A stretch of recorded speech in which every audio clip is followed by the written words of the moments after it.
Assalamualaikum warahmatullahi wabarakatuh. Alhamdulillahi haqqa hamdih. Wassalatu wassalamu ala khairi khalqih Sayyidina Muhammad wa ala alihi wa ashabih. Amma ba'd. Sobat Azahri Channel di mana saja Anda berada, kita lanjut pembahasan mengenai etika bermedia sosial. Ya, jadi dalam ajaran Islam telah kita dapati banyak petunjuk-petunjuk bagaimana cara kita menyikapi suatu informasi, suatu berita, sehingga kita mendapat berita yang valid, yang benar. Kita tidak menjadi korban berita bohong, berita hoax. Ya, oleh karena itu dalam hal menyikapi informasi berita, maka yang harus kita perhatikan, fokus kita pada dua hal tentunya ya. Jadi yang pertama adalah pembawa berita itu sendiri, sumbernya. Nah, itu yang harus betul-betul kita perhatikan. Kalau perlu kita cek and recheck ya. Sumber berita, pembawa berita. Nah, kalau zaman dulu kan berita itu dari mulut ke mulut atau mungkin melalui tulisan, sehingga agak mudah dicek siapa yang menyampaikan berita, si A si B, bagaimana kredibilitasnya si pembawa berita ini. Kalau kita sudah kenal kepribadiannya, ya integritasnya, kita bisa menentukan sikap apakah dia itu orang fasik ya. Fasik itu dalam tafsir ya, orang Islam yang banyak berbuat dosa, atau bahkan orang kafir. Kalau kafir itu sudah pusat dari kefasikan, maka kita perlu hati-hati. Kalau pembawa berita ini majhul ya, kita belum kenal orangnya, ya kita pun harus hati-hati, belum kenal persis. Jadi pertama itu sumber berita, pembawa berita. Tapi kalau di zaman sekarang, berita itu tidak hanya secara langsung dari orang ke orang, face to face, tapi berita itu sekarang banyak melalui media ya, media informasi, media digital, atau yang sering sekarang marak media sosial. Maka ketika berita itu dari media sosial, dari platform-platform media sosial, dari YouTube, dari Facebook, mungkin Instagram, mungkin dari web, blog dan sebagainya, maka kita perlu selektif ya. Ini akun apa ini? Akun bodoh ngapa? Akun beneran? Akunnya milik siapa? Ya, apakah akun ini dapat dipercaya? Ya, ataupun berita mainstream dari TV dan sebagainya. Kita harus seleksi. Meskipun yang bicara itu kita kenal orang baik, tapi lihat dulu akunnya, channelnya, ya salurannya ini milik siapa. Sebab mungkin yang bicara kita kenal, tapi mungkin diedit-edit oleh yang punya akun ini, sehingga kadang-kadang menyesatkan.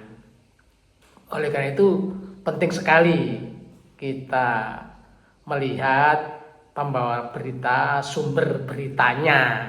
Itu yang pertama. Karena memang dalam ajaran kita ya berbohong ya, menyampaikan berita hoax itu merupakan dosa besar. Jangan sampai karena kita kurang selektif, kurang periksa, ya beritanya belum valid, kita ikut berbagi, ikut share ya, kita ikut berbuat dosa ya. Karena Rasulullah bersabda dalam sebuah hadis, an Abdurrahman bin Abi Bakrah an abihi qala Nabi sallallahu alaihi wasallam, ala unabbiukum bi akbaril kabair salasan ya. Ini ketahui bahwa Rasulullah bersabda, maukah aku tunjukkan kalian semua pada dosa besar, salasan sampai diulang 3 kali oleh Rasulullah. Qalu bala ya Rasulullah. Kemudian para sahabat menjawab, iya ya Rasulullah, wahai utusan Allah. Qala al-israku billah wa uququl walidain, ya. Kata Nabi, dosa besar itu adalah menyekutukan Allah, ya, syirik, orangnya namanya musyrik. Kemudian wa uququl walidain, ya, durhaka kepada kedua orang tua.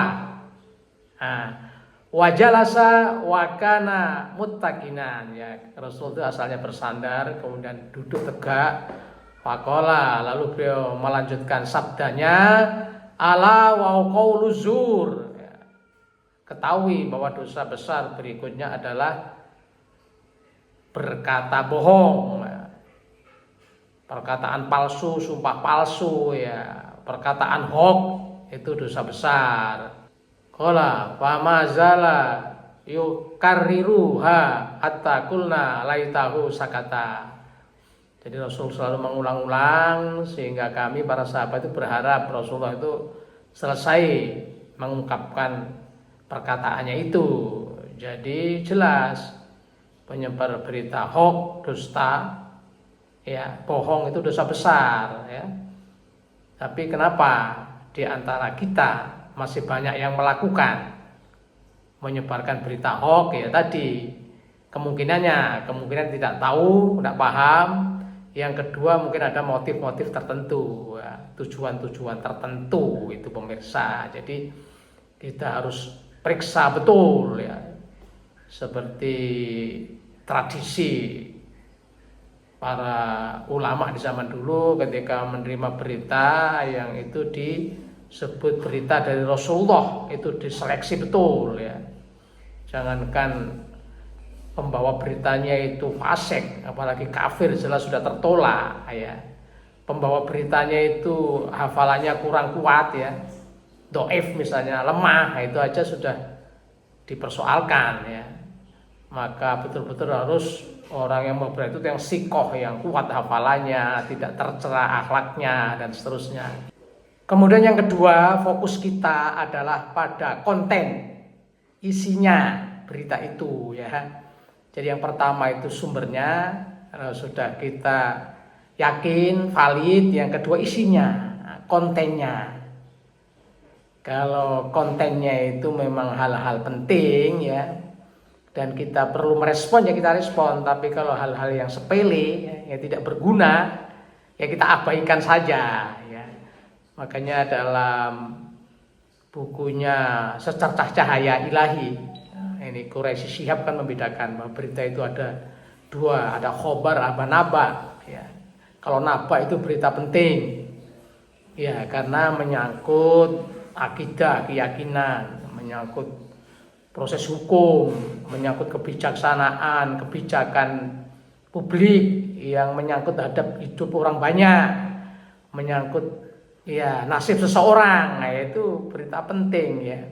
Makanya di dalam Al-Quran Al-Hujurat ayat 6 itu, ya, inja akum fasikum binabain, ya. Ketika datang orang fasik dengan naba, ya, berita penting. Makanya ada surat An-Naba, ya, atau juz amma diawali dengan surat An-Naba. A'udzubillahi minasyaitonirrajim. Amma yatasaalun anin naba'il azim, ya. Mereka saling berdiskusi anin naba'il azim, tentang berita yang besar, ya, sudah naba ditambah azim, ya. Tentu berita-berita tentang akan terjadinya hari kiamat, itu naba, ya, nabaul azim, berita yang agung, ya. Kalau itu naba, ya, berita penting dan kita perlu menanggapi, kita tanggapi. Kalau kita tidak jelas, ya, tidak usah ikut berkomen, ya.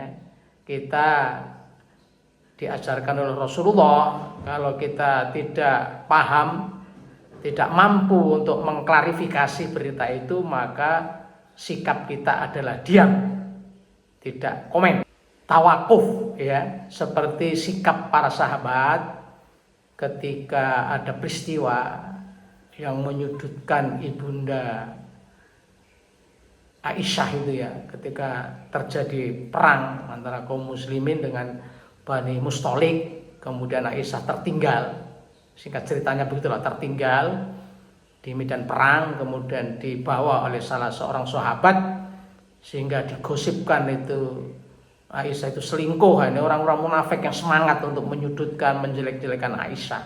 Tapi orang-orang mukmin yang imannya kuat, ya sikapnya tawakuf tadi, diam, tidak komen, sampai akhirnya turun ayat ya yang mengklirkan kejadian tersebut bahwa itu hanya berita ifik, ya berita hoax, ya sehingga orang-orang yang beriman, yang kuat imannya selamat. Orang-orang yang lemah imannya dan terbawa arus berita hoax itu akhirnya akan dapat hukuman. Sementara orang-orang munafik dibiarkan saja, memang sudah karakternya seperti itu, suka pada hoax-hoax itu. Jadi yang kedua ini isinya. Ya, kalau misalnya ada seseorang yang tokoh kemudian tiba-tiba ditangkap karena tuduhan korupsi misalnya, sehingga terjadi pro kontra di masyarakat dan kita tidak paham soal itu. Misalnya kasus Tom Limbong, apakah benar korupsi atau tidak, ya kita tidak usah komen. Kita diam saja. Atau tiba-tiba ada orang dituduh teroris, ya ditangkap, ya kita tidak punya akses untuk mengetahui kebenarannya. Itu ya kita tunggu proses di pengadilan. Jadi kalau ada kasus-kasus hukum kita tidak paham, sementara dalam proses hukum ya kita tunggu prosesnya di pengadilan nanti, sehingga persoalan itu menjadi terang ya. Tapi kalau kita bisa punya akses, misalnya ada berita kematian ya, kita bisa klarifikasi. Ada kebijakan-kebijakan publik yang menyangkut ada hidup orang banyak, kita bisa baca secara teliti peraturan-peraturan yang dikeluarkan itu, apakah kepres ya, apakah peraturan pemerintah, apakah undang-undang, ya kita baca dengan teliti.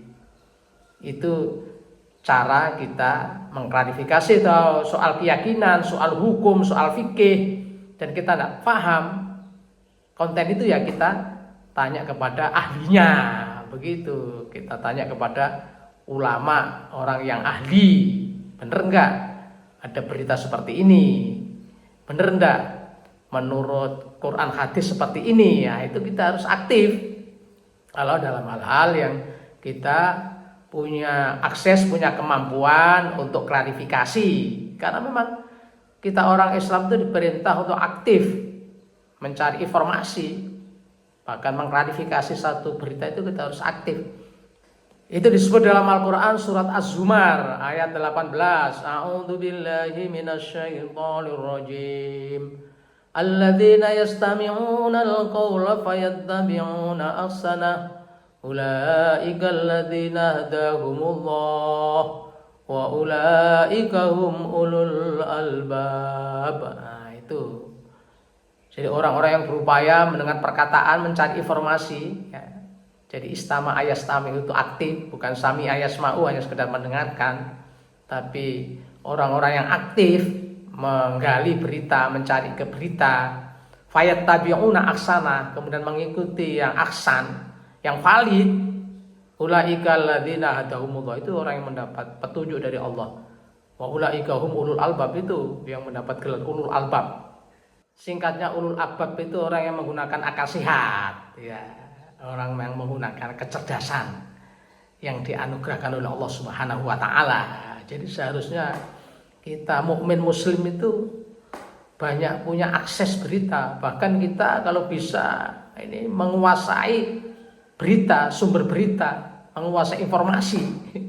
Karena kan ada pameo. Siapa yang menguasai informasi itu menguasai dunia. Nah, ini sudah terbukti. Jadi pemilik-pemilik platform ya yang sudah terkenal ya seperti Google, Microsoft ya, apa itu Twitter, apa itu TikTok, yang punya platform itu ya mereka orang-orang yang bisa mendapat sumber dana kekayaan yang luar biasa dan bisa menguasai menyetir dunia ini. Seharusnya orang Islam juga punya, tapi sementara kan posisi kita lemah hanya sebagai user, sebagai pengguna. Nah, itu pemirsa.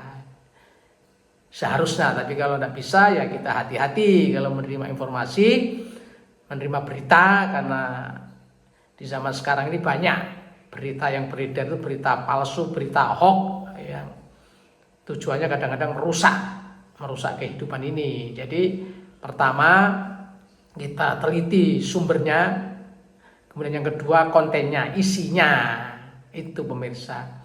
Kalau sudah jelas sumbernya, ya kontennya clear, kita sudah paham, ya tentu tidak serta-merta bisa kita share, tapi kita pertimbangkan lagi. Kalau kita share itu meskipun sumbernya valid, kontennya oke, perlukah kita share? Adakah manfaat jika kita ikut share? Manfaat terhadap komunitas kita, grup-grup kita, atau manfaat bagi masyarakat luas?